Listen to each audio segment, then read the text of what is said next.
What's up, ladies and gentlemen? This is Shot of Sports. Yes, this is Shot of Sports, and we are Nazir Spencer and Chris Pittner today. We are picking up for everybody who might join later, who knows? But we're having some fun today, and we're gonna have some great topics for you guys. Grab a snack, grab a drink, because we're gonna be talking about some great sports today, and it's gonna be really fun. And it's gonna be football, basketball, baseball, hockey, all that fun stuff, and we're gonna get right into it. Chris, how's your week so far, man? Let's talk about that first, real quick. It's going pretty well. I'm going to Minnesota this weekend, so that should be fun. One of my cousins is getting married. They're Okay. under a heat advisory, so it's going to be about 95 there every day. But it should still be a good time despite that. Yeah, man, it's gonna be 95 here today and tomorrow, man. I think the whole weekend, honestly. But it came up to 80s and then now it's up to 90s, and this is like feels like I'm in Arizona right now. It sucks, but it's not bad. We love it at the same time. I mean, in Sheboygan, it didn't even get above like 75 hardly at all until this week. It's been cold You like got here until. you're by the lake, so that's a little bit. Yep, that's exactly why. Yeah, yeah. Well, here we go, boys. Hey, first of all, subscribe and smash the like button for us. We would really appreciate it. We love all you guys who subscribe and like to watch us. It's really important to us, so please do that. And without further ado, we're going to get into our first topic, which is Jair Alexander to the Ravens. Now, the Packers just released Jair Alexander. We all know this, and he was their top corner for many years, but he struggled to stay on the field. Now, Chris, being a Packer fan, I know you have some type of feeling about this. Going into last night as they sign him. I want to hear your first thoughts before I get into anything. So first of all, I'm happy that he didn't go to the Vikings like every other disgruntled Packer has through the years, pretty much. Yeah. Everyone that's struggled with the organization usually tries to make a revenge move by going somewhere in the division. So first of all, I appreciate that he didn't do that. Mm. Uh I saw on Twitter yesterday there's something that was really interesting. Jair's father hopped on a radio show that's out of ESPN Milwaukee, uh, KBN, and he said that Jair would probably have stayed if the Packers offered the same amount of guaranteed money that the Ravens did in that deal. And I thought that that was really interesting. So it makes me wonder what the offer was because they had meetings to restructure his contract. I just don't know what they were. And then finally for the Ravens, this is, in my opinion, this year's championship or bust. I responded on our poll that we had over on X or Twitter. Go follow us on there, all socials, obviously. But this year's boomer bust for the Ravens, in my opinion. They made some good moves this offseason. They added D Hop, they added Jair. That defense is going to be absolutely scary with him back there. Kyle Hamilton, Marlon Humphrey, and him back in that secondary. As long as they stay healthy, I think they have what it takes to beat the Chiefs this year. See, here's the thing with that, man. It all comes down to coaching as well, because last year we saw a plethora of issues on the coaching side of the offense. Spectacular against the Bills, and it's just going to take a lot more than just the players this year, considering they got all these great players. We know that players can bail out coaches when in the meantime, but in the playoffs and the AFC Championship especially, it's going to be very difficult to do that. Now, I'm very interested in this Jair signing because he he was negotiating with the Packers for a long time to try to get this deal done, and they were saying that he's not going anywhere. He said that he's not going anywhere, so maybe they're on the bright side of things, and then maybe the Packers just realize, we're not getting anywhere. We got a season to start in about a month and a half, and we need to move on. And I understand, but it's just like, wow, okay, you got Humphrey, you got Humphrey and Alexander on both sides now, which is just like ridiculous. I mean, that's like an all-star or Pro Bowl caliber defensive backfield, and I'm excited to see what happens. But can he stay healthy? That's what I'm most concerned about, because that's the main reason the Packers are just like not wanting him around anymore, and it sucks, but it's true. Um, he's a great cornerback. It's just a health issue, man. I mean, he's got what, 12 interceptions on his career. He had 5 in 1 year in 2022 is his best year, and that's the year he stayed the most healthy. And he was a part of that team, I believe, when they went to the NFC Championship against the Tampa Bay Buccaneers. and they lost because they had Kevin King on the other side getting torched. So, I mean, it's gonna be very interesting to see what he can do, if he can step up and be the cornerback one for sure. About the Ravens though, yeah, it is do or die. It's do or die this year, man. I'm a hardcore Lamar fan, as some of you may know, like Chris especially, and man, it's going to be very interesting to see, like, can he really get it done this year? I'm like one of his first defenders, but if he can't get it done this year, I don't know if there's going to be a year he can get it done, man, because the NFL just continues to get better and better. I think the AFC really is going to be a three-horse race this year with Kansas City, Baltimore, and Buffalo. I don't really see anyone else that's quite to the level that they are. I don't really think that's a scorching hot take either. So it's going to be between those three. And I think when you look at a team that's the most complete, I think the Ravens stick out the most. The Bills have some questions. I think maybe at wide receiver, they're not the greatest. I don't know what the James Cook situation looks like for them, whether he's really in touch with the team or not. I know that he's kind of in the midst of a contract negotiation situation. The Bills aren't willing to pay what he wants them to pay. And then looking at the Chiefs, I think they're going to be slightly down from what they were last year. They were 15-2 last year, a lot of close wins. They knew how to manage those late game situations. My question with them is who's going to step up at wide receiver, really? Because Rice is going to be coming off a torn ACL, so I don't really know how great he's going to look. Worthy is probably going to be decent, but I think he's more of like a utility type guy. He's not a bona fide wide receiver one or anything like that. And Kelsey's only getting older, so it's going to be tough for me to see how their offense is really going to pan out as well. Do you have any thoughts on that?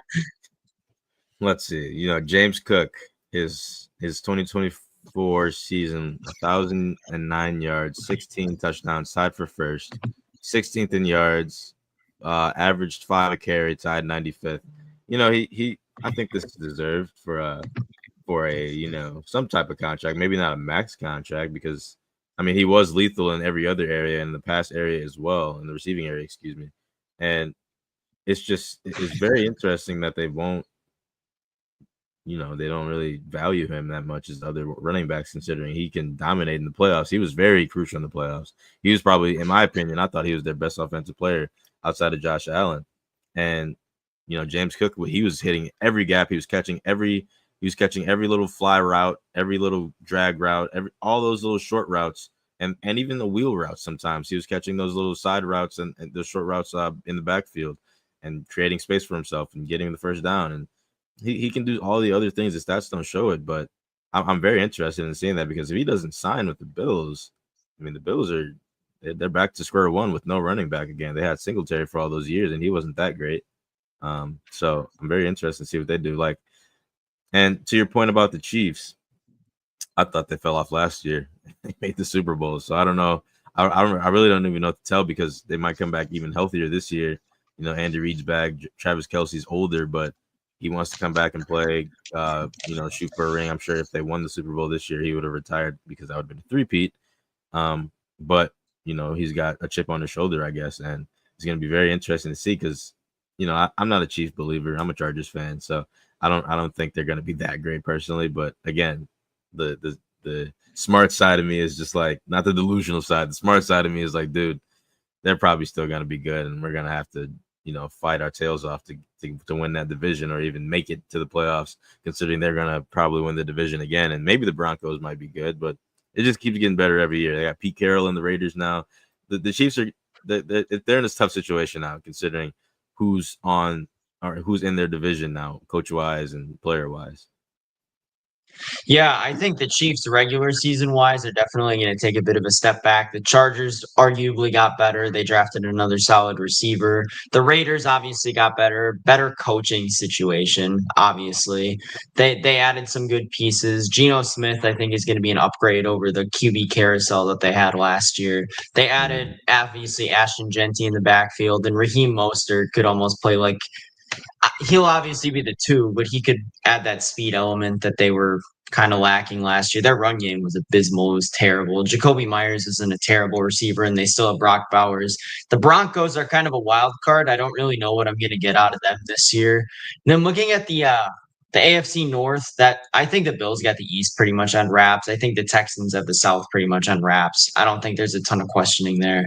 AFC North, I think it's going to be the Ravens, Bengals, Steelers, and then Browns in that order. So I think the AFC is a bit top heavy. The AFC West is definitely the toughest division, though, I think, this year.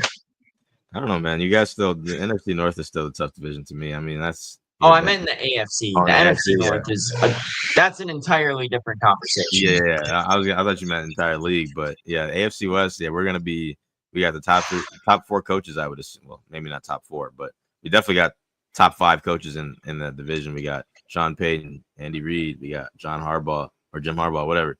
And then we got Pete Carroll, who's very interesting to note out as a Raiders coach. I'm very interested in that because he has Tom Brady as his boss now, the guy who beat him in the Super Bowl, and it's very, very interesting to see what they're gonna do over there. I'm not saying they're gonna be good. They're like my most hated team, like the Bears is for you guys. I hate the Raiders, but yeah, that I don't know, man. The Chiefs, they don't strike me as someone to fear fully yet, but again, we all say this every year, and then Patrick Mahomes just proves us wrong. So.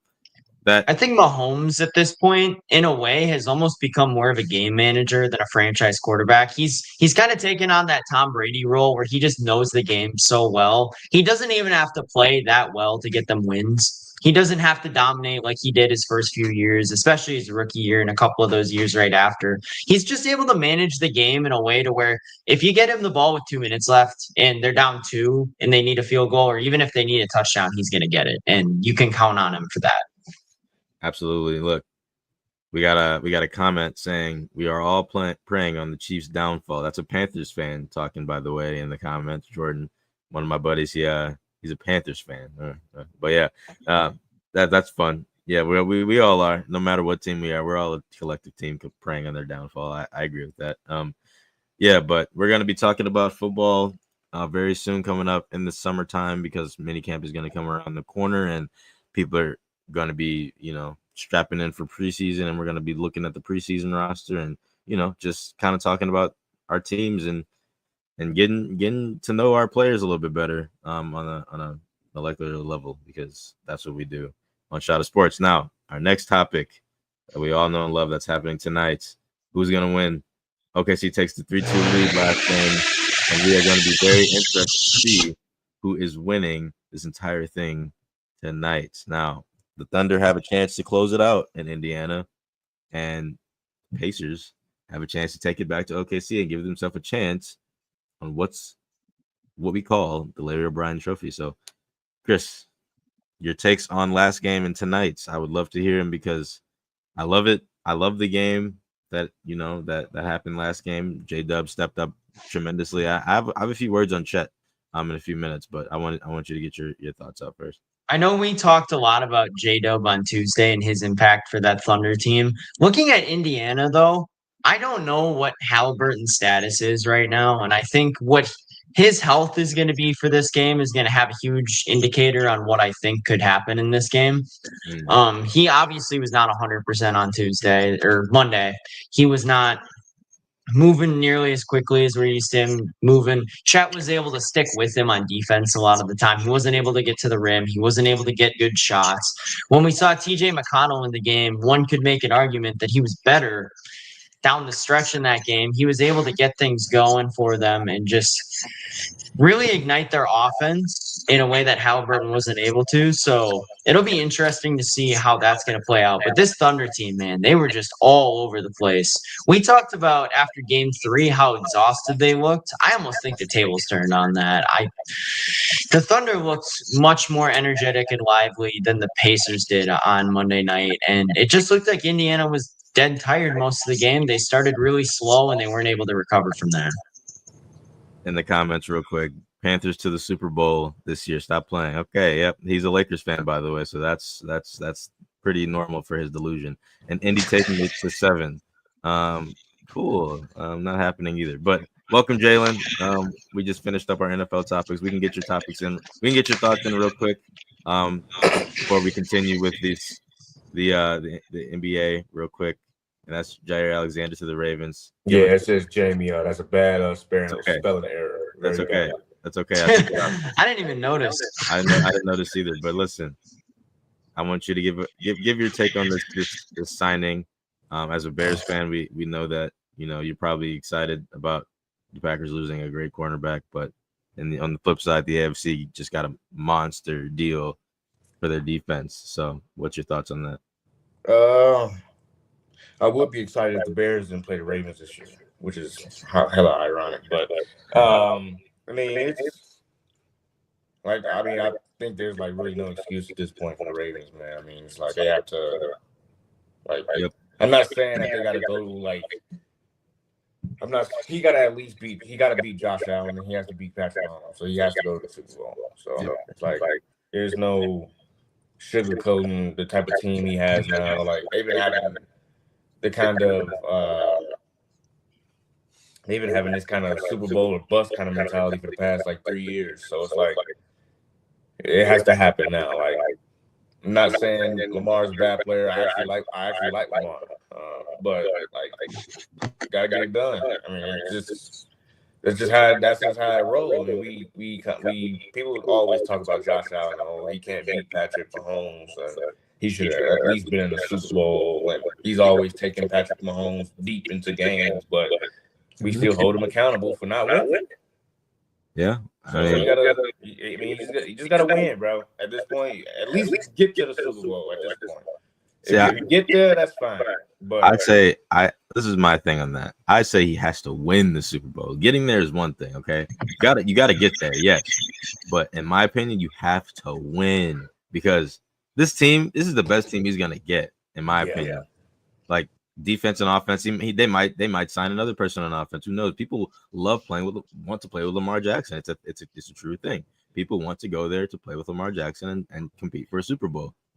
If you get Jair Alexander, your teammate back from Louisville, okay, the guy you love and you respect dearly, dude, you got a Pro Bowl corner now. You still got one of the best running backs ever on your team.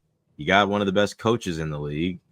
I mean, you got Zay Flowers who might have a breakout season. You got other wide receivers who are still great. You got Bateman who just got re-signed, I believe, to a decent contract. I mean, you got great pieces. Your old line is okay now. I mean, you don't have to worry about that in the postseason. I feel like unless they get injured.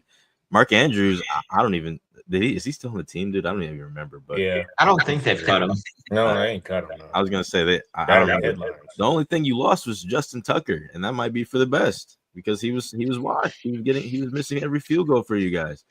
Now, it's just there's no excuse no more, man. I need to see him have an Eagles-like year where you just dominate everybody. That's fair. You gotta dominate everybody. You gotta dominate people who the fans thought you could never dominate. In the Super Bowl, no one thought the Eagles were gonna blow out the Chiefs. That's a fact.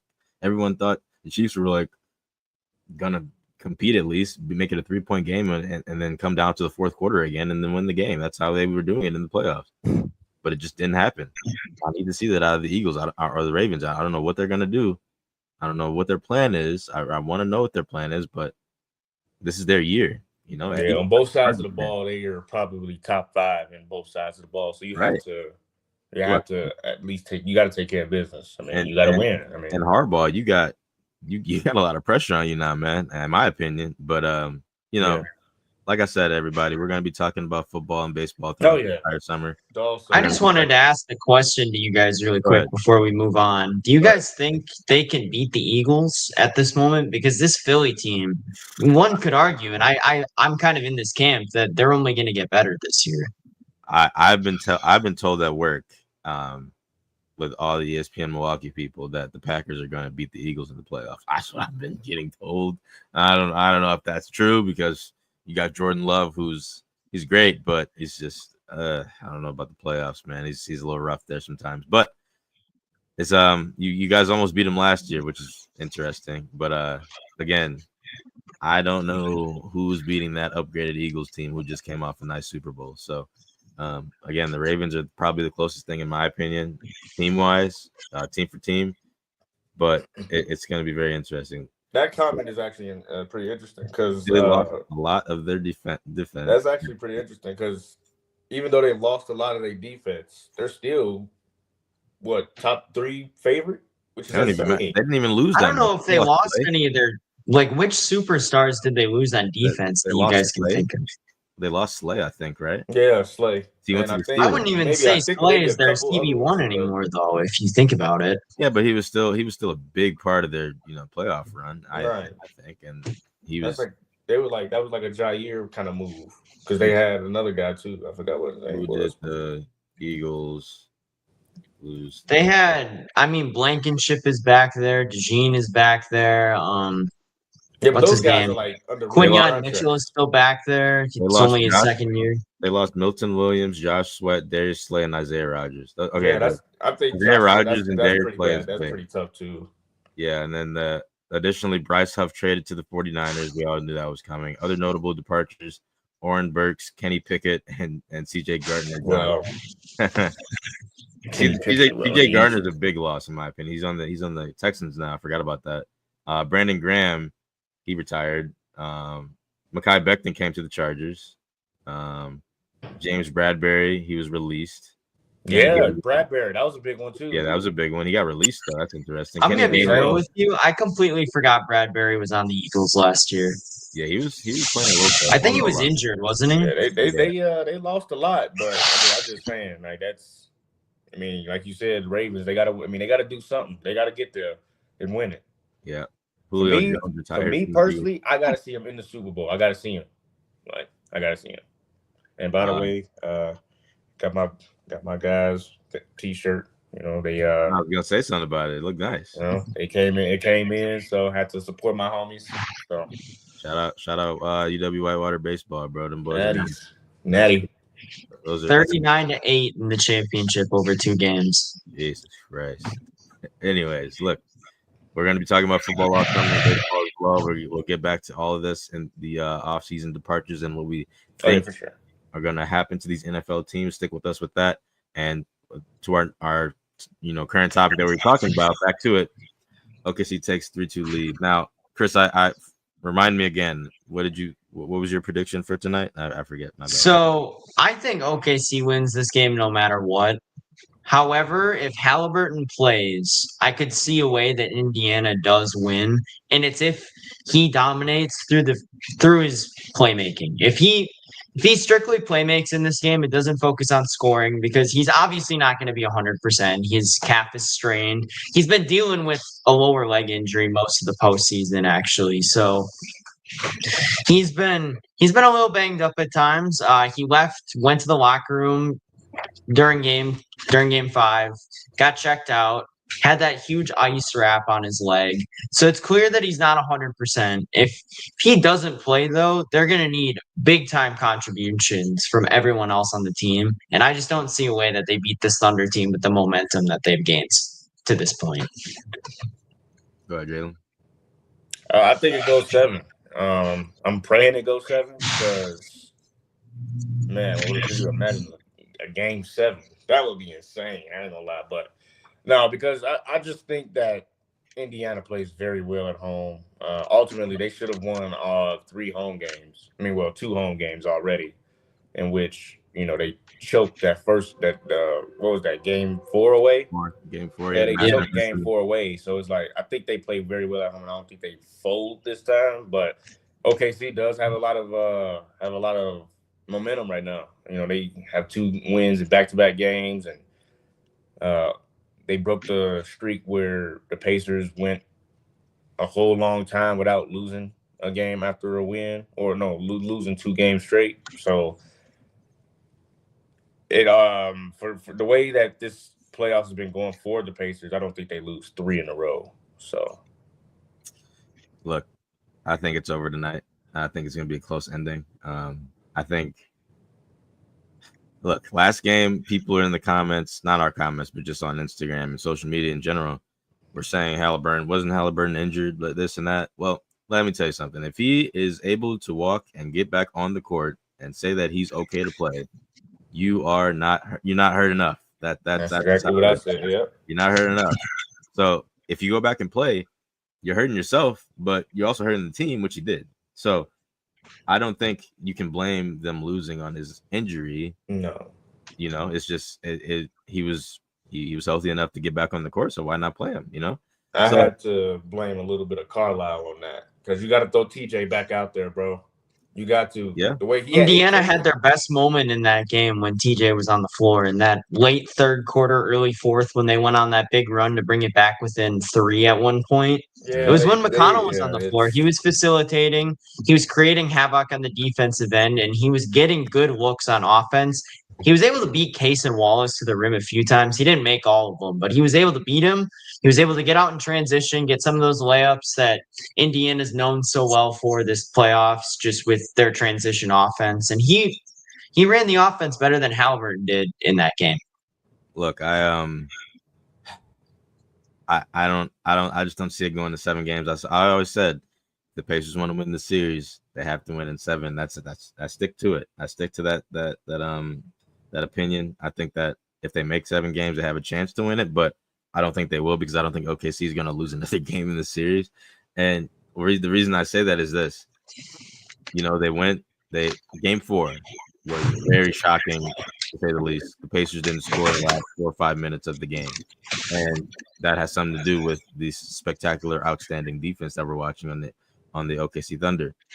And let's not forget last game: 40 points from J-Dub, 31 from Chet, or not Chet, 31 from Shea, 31 and 10, 10 assists and like 6 rebounds and like 3 blocks and like 2 steals. Unreal stat line. Okay. By the way, J-Dub is not winning Finals MVP. Shea is, but look. We can all agree on that. Yeah, unless J-Dub is 120 tonight, I think we can all agree on that. Unless J-Dub drops 60 or 70, then it's not happening. But look, I'm watching the rotations. I'm watching Chet play. He's a little soft sometimes, but I will say I've been hard on Chet this entire series. But I'll admit, last game he was a lot. You can see a lot of growth in him. I can see it. He was getting to the rim. He was actually playing straight up defense. He was, not scoring when he's, not supposed to be. He's not going up to the basket because he's not that strong yet. So he passes it out to J-Dub, get Shea and J-Dub another chance, and it worked. And J-Dub was getting these back doors and, getting these easy layups, these easy dunks. Chet was a big part of their win last game, and I have to admit that because even though he shot horribly, he's been great that last game, and I'm expecting to see the same thing tonight. He can't play horrible. He has to play smart. He has to be a facilitator of his own, and that's exactly what I'm going to see. That's exactly what we're going to see in this final game because I think tonight's going to be that night that they put it to him, and Halliburton's not healthy enough, and if he's not healthy enough, he's going to have to limit his minutes at least if he plays. I mean, there's no way he can get back on the court and hurt this team again because if that's the case, I mean, then they're just asking to lose, in my opinion. I'm not saying he's going to be that detrimental to their team, but we can't ignore the fact that what he was last game. We can't ignore that. No, that's what I'm saying. Like, I was the biggest Tyrese Halliburton, probably Glazer on this podcast. So, but it's that last one is unexcusable. I mean, you can't score 0 points with not 0 points from the field, like. Yeah, now your superstar status becomes in question now because if you go out with 2 bad games and close out in big games that could ultimately change the course dynamic of your franchise, which is your career championship, we're going to have another discussion. Like, you're probably not there yet. So I did come into these playoffs saying OKC was going to win the finals, and it looks like it is, but man, was I rooting for the Pacers after they beat the Cleveland Cavaliers. I was just like, wow, man, go win it. Like, I can see a path, but see what happens now. I never saw a path. This team is too good. I think that if they played Timberwolves, even that they would have been struggling pretty well because they match up a little bit better considering they have better size, but. I do want to say before we move on that Miles Turner, if Indy wins tonight, it's Miles Turner, or if Indy wants to win tonight, Miles Turner needs to have a big game.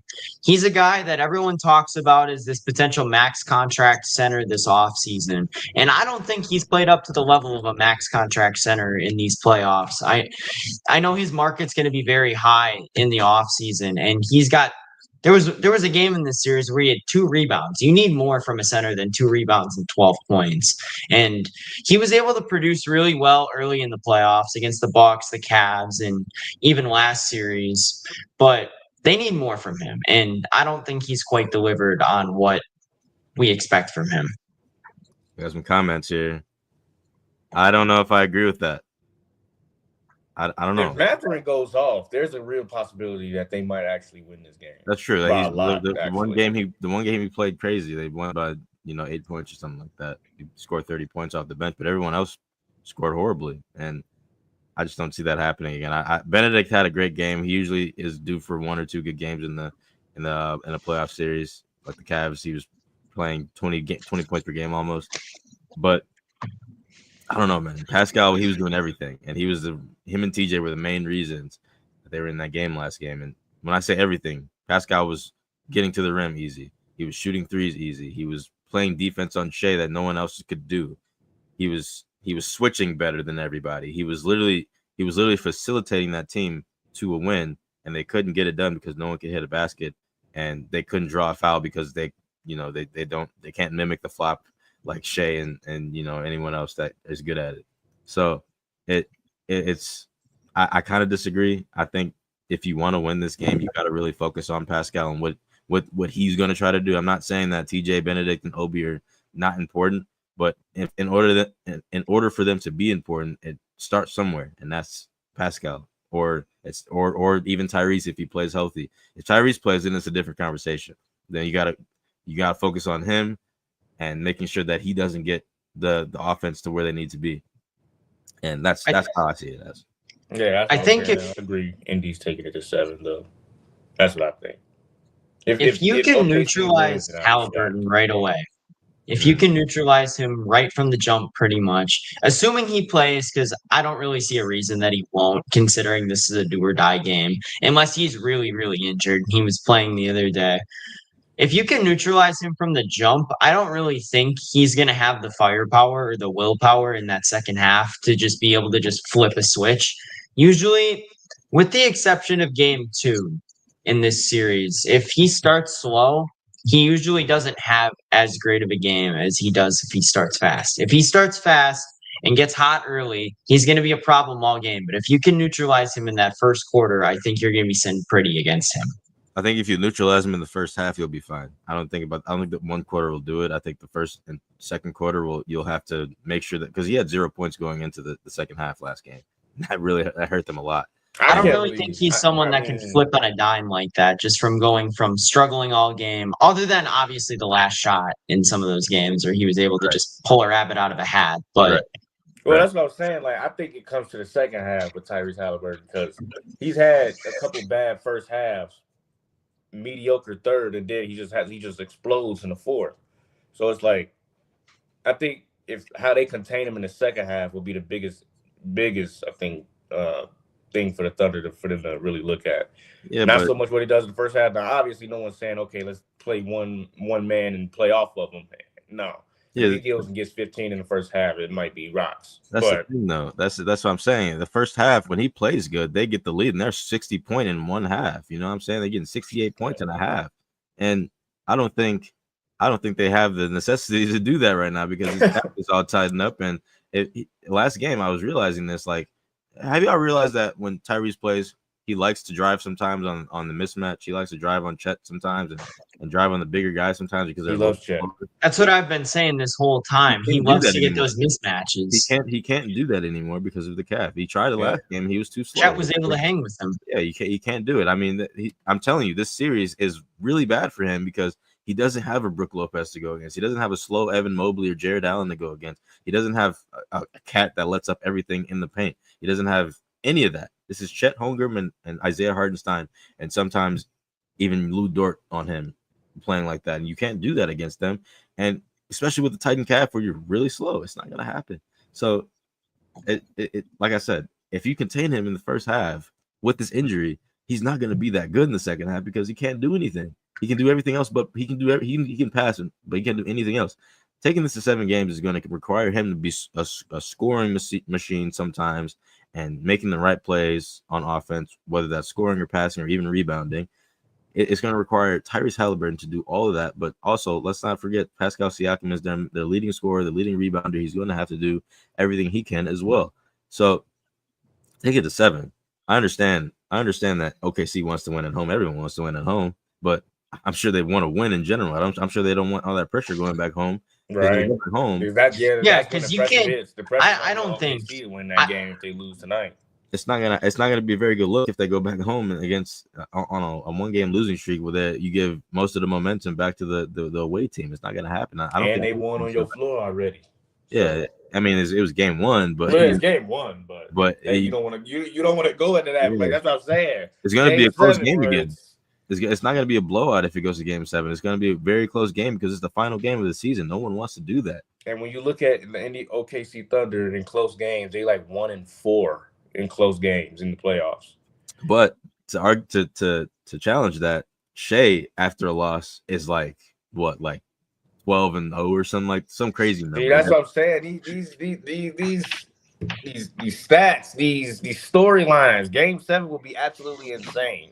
Yeah, that's why I saw a path for Indy to win in game 5 was just because both of these teams are so good coming off of a loss. I don't think either team, if I remember right, in that OKC Denver series, it just went Denver or OKC Denver, OKC Denver, OKC Denver, and then OKC in game 7. Both of these teams coming into this series hadn't had consecutive losses the entire postseason.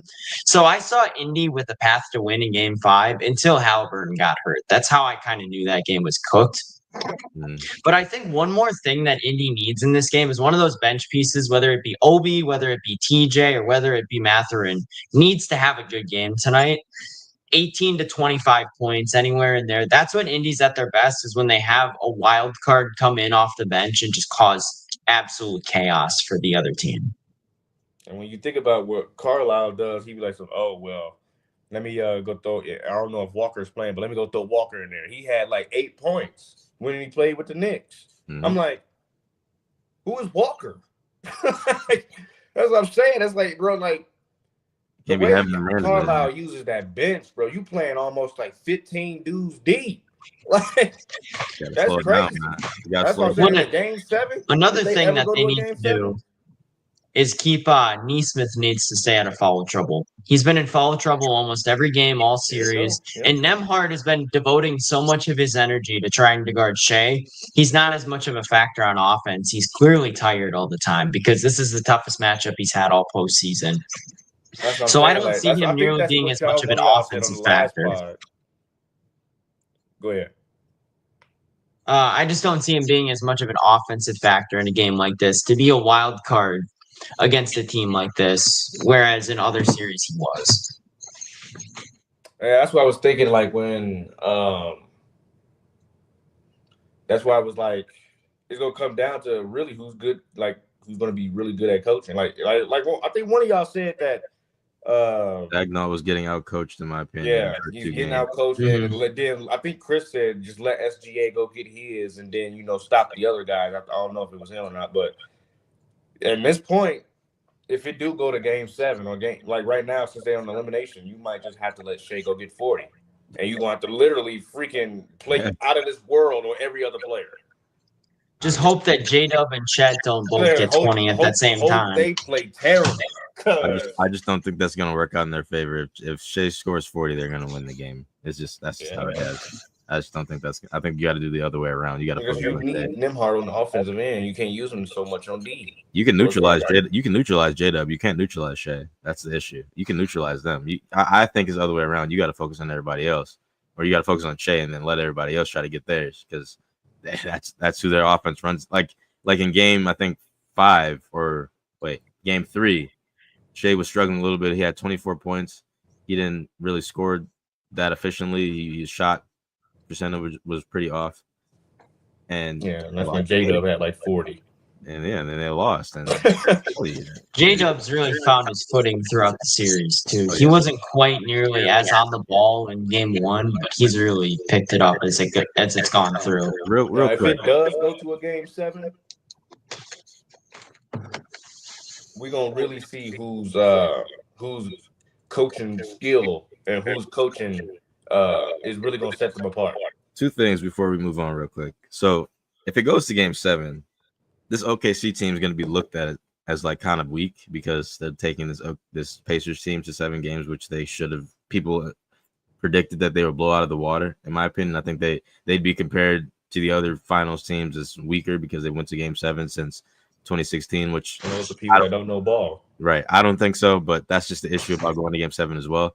And another thing, my last thing is I saw this thing the other day on a TV show. I forget what show it was. It said that J-Dub will have a Scottie Pippen like career. Now that's not to say that he's going to be Scottie Pippen. He's not going to be, just like him or something like that. But as a sidekick, like as a second option, he's going to be that great second option in his career. What do we think about that before we move on? Well, first of all, I highly doubt that Shea is going to go off and play baseball for 2 years, but I could see it even in their like kind of player build. They're kind of similar in a way. Both good defenders, both good in the mid range, both came up as a 2 in their team. I could definitely see that being a good comparison. It's a decent comparison, but it's like I think it's more like I know it's early, but because when you look at Scottie, their games are totally different. Totally different. I mean, J-Dub, he's a scorer. Like when you look at J-Dub, he's all defense. He's all defense for sure. Yeah, but when you look at him, like his offensive game is really taking up than Scottie's was. When you look at Scottie, yeah, like this dude said, I think of it more like a Tatum and a Brown kind of thing. Like Scottie Michael Jordan was the greatest scorer when they were playing. So they needed somebody to play D because they needed another guy another wing. So Scottie was that defensive role. And he was always known for defense. Now I can see what he was saying. Like I could agree with that, more like a Jaylen Brown kind of player because he had good defense, but when you look at him, you talk about he can put the ball in the basket, like, and he's just young too. Yeah. But I mean, I don't see the bad comparison because they're both, going to be elite players, and they're having. I mean, he has a Hall of Fame trajectory right now. So, I don't know actually who I would rather start. But I can see a Jaylen Brown. That's a tough question. He actually brought that to my head. I actually can see a Jaylen Brown to Tatum comparison. I don't know. That's a good question. Jalen Williams or Jaylen Brown. That's a tough one, man. I don't know. I think I have to lean. Man, I'd have to lead Jaylen Brown because I think I was thinking Jaylen Brown too. I was thinking the same thing. I'd have to lean that way because of his physicality, and he can just get in anyone's head and yam on anybody. He can shoot pretty much. He's not the best shooter, but he can shoot. Darn, that's close though. It's close because J-Dub is because J-Dub took elite. I think in a year or two we're gonna say J-Dub, but at this point, it depends on what we see next year with Jaylen Brown. That's what I'm saying. Like he took a massive leap this season. Now you got and he's still young too. So yeah. Next year, we're going to see Jaylen Brown with no Tatum. So he's going to be the number 1 option on that team. So we're going to see what he can do as a 1. And J-Dub, I don't think we're going to get that opportunity. Oh, no. Shay's going to be All right, Shay's going to be healthy for a while. Go ahead. Look, this is our bracket. This is the 2025 bracket through June 16th, which is game, tonight or the other day. But that's our bracket, and we're looking forward. Real quick, what we got tonight, Chris? You first. I got OKC. All right, Jalen. I got Indy. All right, I got OKC, and Jordan and Jalen. Leave your comments who you got tonight, and we'll shout it out when we can. And with that, we're going to move on to our next topic. Yeah, hold on. Belt to ass. Hold on. Let's say something, man. This is beautiful to me, man. This is everything I said was gonna happen. Look, I was only scared of Toronto. I was only scared of them because they took the lead on us 2-0, and it was rough. I was scared. I didn't enjoy watching the games because I was too scared, and I thought this team was actually gonna make the finals and beat Carolina the next round and try to win this Canadian battle between them and Edmonton. Look, I tried to tell all of you. I did. I told you guys the Panthers would win the finals when the playoffs started. And I told you I didn't say that OKC would win it, but because I said the Bucks would win it. But Well, that's not a bad pick. It's just Dame got hurt. Yeah, but my second option was always OKC, so technically I'm right again. Hey, I'm right because I picked them to start the playoffs. You're way better than me. I got actual footage to actually. If this tells you anything, I'm pretty sure I thought the Lakers were winning this year. So you guys were way above me. Either that or Boston. So I had Bucks versus OKC, so technically I'm right, but that was a whiff. Lakers. Sorry, Jordan. Sorry, Jordan. Jesus, the Lakers. I could tell you that they were. I thought Lakers and Warriors were two of the toughest teams in the postseason this year. Well, the Warriors should have been in the Western Conference Finals if you get hurt. Oh yeah. Don't get me started on that. We'll talk about that another day. But listen, back to the hockey world, man. Panthers. I try to tell y'all that it's not going to Game 7. If they go to Game 7, they're not. The Oilers are just getting smoked. Doesn't matter. And Drew's calling me crazy.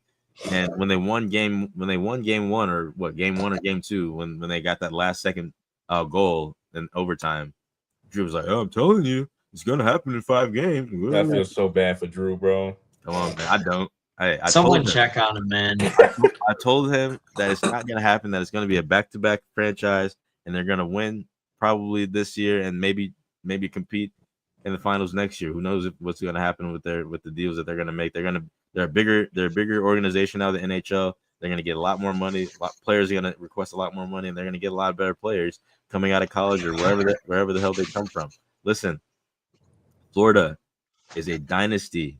Okay, we are witnessing a dynasty in the making. If they win, if they even compete next year and make it to the conference finals or the finals, we are looking at a dynasty. It doesn't matter if they whiff in the first, second round, then yeah, we can have another discussion. I wouldn't even say that. If they dominate in the regular season, it's a dynasty.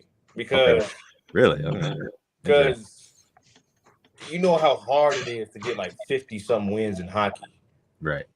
And that's tough. If they make the postseason as like a 1 or 2 seed, that's a dynasty. I mean, because when it's the playoffs, we've seen it firsthand. The Pacers went to the finals. Yeah, anything I mean, the Winnipeg Jets almost lost to the St. Louis Blues early in the postseason. Look, the Capitals got absolutely destroyed by the Hurricanes. I mean, the postseason is so and then when Dallas was riding that high, they got absolutely destroyed by Edmonton, who got destroyed by Florida. So it's I mean. The postseason gets hot at the right time. I mean, the postseason is a really totally different season, and it's hard to three-peat. But if they dominate the regular season next season and they get a high seed, then I believe, they're going to be a dynasty because people are going to want to go play there. They're going to always be in the mix. They're going to always have a chance of winning the chip for the next 4 or 5 years. Listen, if we can call the Chiefs a dynasty for making back-to-back Super Bowls and being great and going to the Super Bowl this year, we're looking at a dynasty right now. And where, like Jalen said, if they get the 1 seed and they compete, I personally think if they compete, then they're a dynasty in the playoffs next year. But that regular season take's not that bad either. This is beautiful because I've been waiting on this for years. I've been a Panther fan since 2016 when I got into high school, 2015, because I realized hockey was pretty fun to watch, and I would watch. I would watch sometimes like B-Dubs or like Applebee's with the boys, and it was cool. I picked the Panthers, and I was just like, yeah, I'm gonna roll with them because I went to Florida that year, and I was just like, yeah, I might as well. I choose this team, and I've been lucky to call myself a fan since then. So I'm not a bandwagon, folks. I've been through the struggle. So that's working in this sport and basketball, working in this sport, hockey clears, Bob. But when you talk about when playoff atmosphere.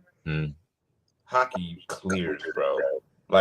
We had a couple games where we would play big games on national television, and then we would have rivalry games where we would have rally tiles to make it a playoff field.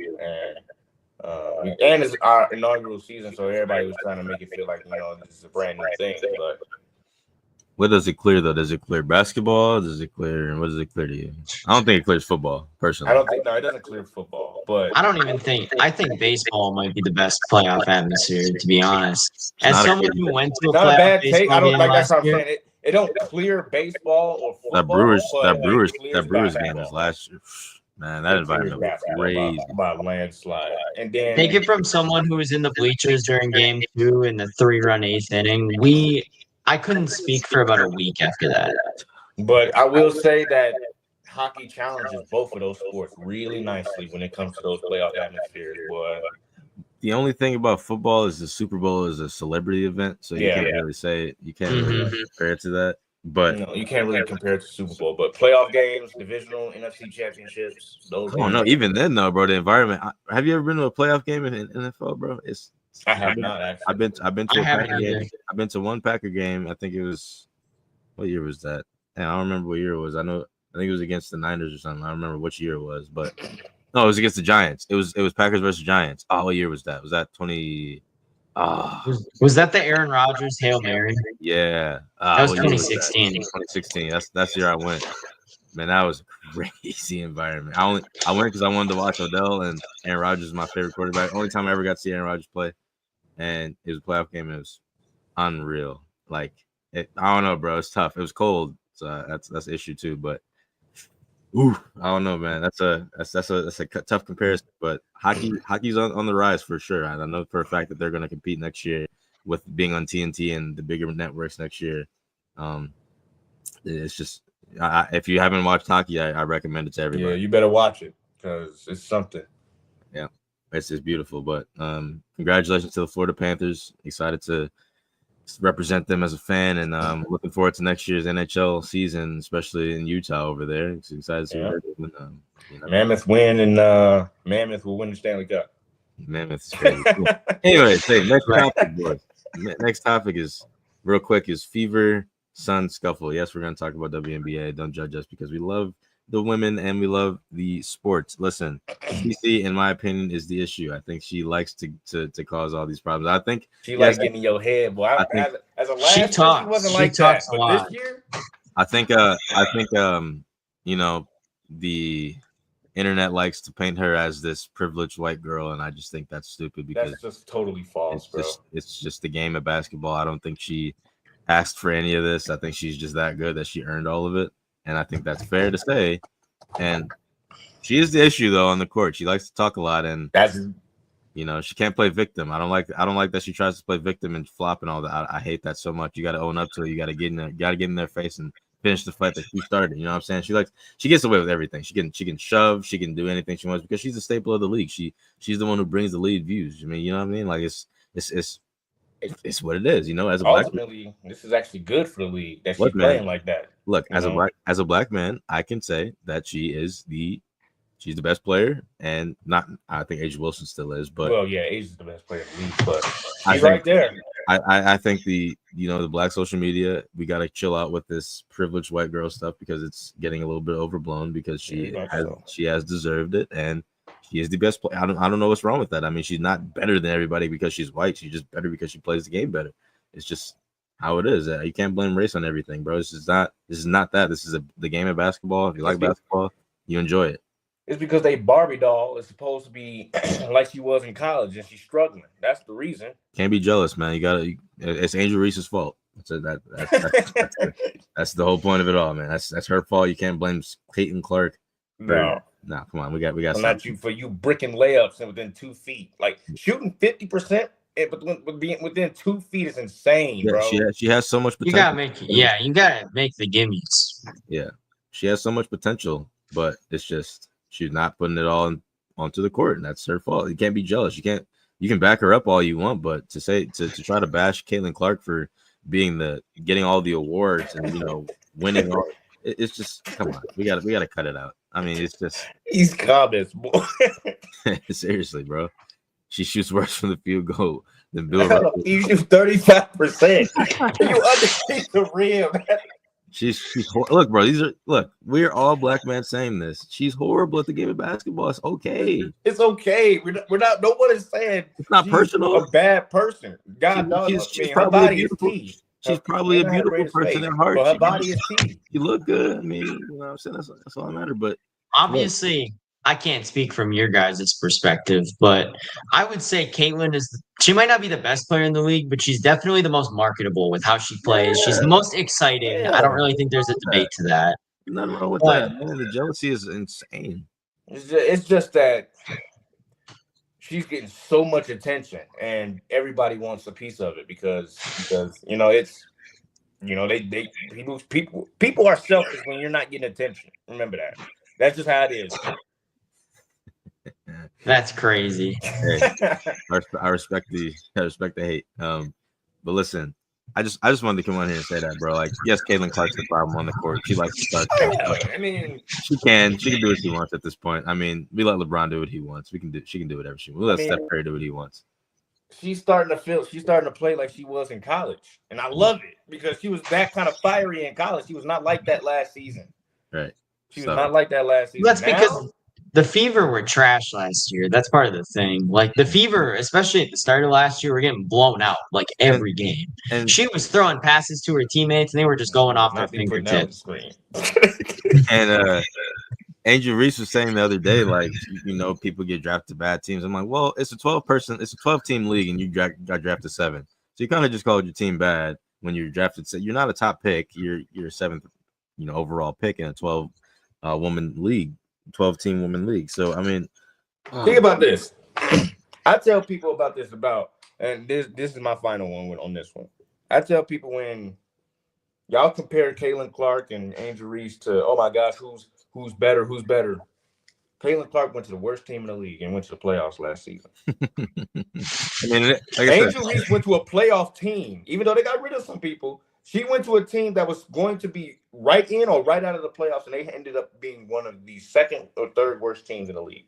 Look, man, and they're going backwards. It's a 12 WNBA league, man. 12-team league. So you can lose pretty easily. It's gonna be tough. They need to expand the league a little bit, in my opinion, and get some franchises going. I don't know how that's gonna work, but they're gonna. It's coming though. It's coming. I don't know what money, but maybe Paige Buckets can get some marketing skills up, and she's been a little quiet this year on the media space, but the game shows for itself. She's competing. I can't wait to see her and CC go at it. That's gonna be a game to watch. That's gonna be a game to watch. That Dallas team just needs more talent. There's just not enough there. It's her and the other guard, Paige. And I don't want to butcher her name, so I'm not gonna say it. I say this all the time, but Paige and the other guard on Dallas, they're lethal. Yeah, lethal duo. That's all I gotta say. But listen, boys, it's been a great show. What are our final thoughts? I want to get to our final thoughts quick before we hit the ticker. So I'll go first because I found this take on Twitter yesterday. It was a Colin Cowherd quote from one of his shows.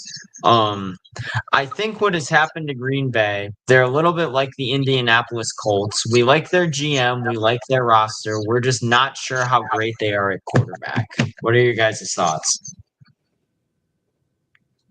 I think I can agree. I mean, they don't really have the greatest quarterback. I mean, okay, you can't compare him to the Colts though. That's ridiculous. Right. That's where I'm at. It's like I would say there's some questions around Love, especially after the second half of last season. He was flat out, especially the last week. He's not good. He was not good. Philly, he was facing against good defenses. Don't get me wrong, but even against Chicago, he didn't look good. But comparing him to the Colts is just ludicrous in my opinion because it's a night and day difference between Anthony Richardson and Jordan Love. I think you can compare it to like the Cardinals. Kyler Murray, he's very interesting. He's a very spectacular player. He can, he was healthy last year, but he still didn't make any, moves. He didn't make. He started off pretty okay, but the team's young. I know that, but it's still a question mark. Like, is Kyler Murray going to be great for the Arizona Cardinals? Is Jordan Love going to be great for the Green Bay Packers? We don't know because he had one little spurt of greatness for the last second half of 2023 season, which is crazy. Even against the Niners that year in the playoffs, he played outstanding football. So I think he's a big question mark in that regard. But to say he's comparable to the Colts and Anthony Richardson, Anthony Richardson is dog water right now, bro. Like he can't stay healthy either. So I gotta push back on that one. I think Jordan Love's fine. I don't think he's gonna be a top 5 quarterback by any means, but he's a top 12, I think. Top 12, maybe pushing top 10 if he has a great year again. I just feel like I can name a lot of great quarterbacks better than him, but Jordan Love being compared to Anthony Richardson is insane. Yes, that's ridiculous. Yeah, but go ahead, Jalen, for your final thought. going to be 102 degrees today. Get outside, bro. Get a little dark. Get your hair Absolutely insane. Jalen getting his hair twisted today. Yeah, gonna be it's gonna be interesting to see, you know, but it's gonna be 102 degrees, and I'm just happy Juneteenth, man. It's just 102. Look, man, I'm not in Phoenix.